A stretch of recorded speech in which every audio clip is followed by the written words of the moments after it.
Preparations underway to make sure former President Donald Trump's campaign rally in Charlotte goes smoothly tomorrow. Charlotte Mecklenburg police are promising tighter security. That means people attending tomorrow's rally are going to see changes, even if they've been to several events like this before. It was just, of course, 10 days ago that a would-be assassin's bullet narrowly missed Mr. Trump while he was campaigning in Pennsylvania.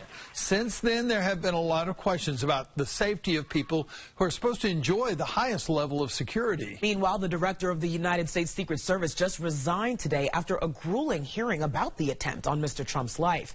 WBTV's Ron Lee joins us from near Bojangles Coliseum, where the former president is set to speak tomorrow night. And Ron, I know you've spoken with people already in line there for this rally that's going to be tomorrow. What are they expecting?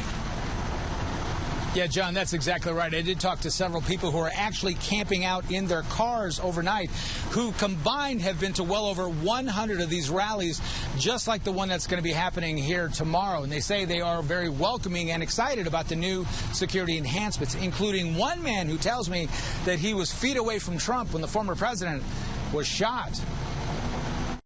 I go in Miami, I go everywhere, you know. Juliana Barak is first-generation Hungarian and has been to a few of these rallies, 51 of them to be exact. She follows the former president all across the country, even camping out in her van overnight so she can make sure she gets the best seats. You're able to see my bed? But she knows this rally will be different after watching those images play out on television. Yeah. Oh, God, my heart is just jumping in and out in my chest, you know. But she wasn't alone. I came from Grand Rapids.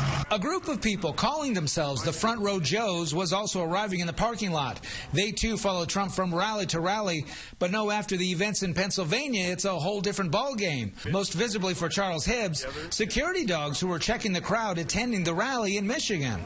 The dogs were sniffing. I've never seen that before, sniffing each individual before they went through. While law enforcement understandably won't release their tactical plan when it comes to the security of the former president, people should see a big change. Immediately, lessons were learned. Carl De La Guerra is WBTV security expert. He says he expects all facets of security to be ramped up. I believe we'll see an increase of security personnel, not just from the U.S. Secret Service, but also local agency support. No one will be able to compare the difference in security better than Jared Petrie. He was feet away from Trump when shots rang out in Pennsylvania. Because in the rally itself, I noticed, people stand in the aisles and up against the barricade and all that. And usually at rallies, they don't allow any of that. Petrie says he welcomes the enhanced security to make sure everyone goes home at the end of the night. At least they have the security more beefed up and all that, so it's definitely good, you know.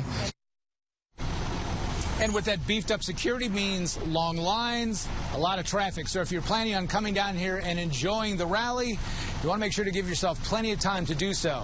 From Bojangles Coliseum, I'm Ron Lee. WBTV, on your side. All right, Ron, some good advice there about getting to the place early. And again, it's Bojangles Coliseum in East Charlotte off Independence Boulevard. Plus, you can expect rolling road closures for former President Trump's motorcade. People living around the Bojangles Coliseum should expect traffic backups from noon until 10 p.m. Also, if you're going to be driving, brace for delays around Charlotte Douglas International Airport between 4 p.m. until 8:30. Now let's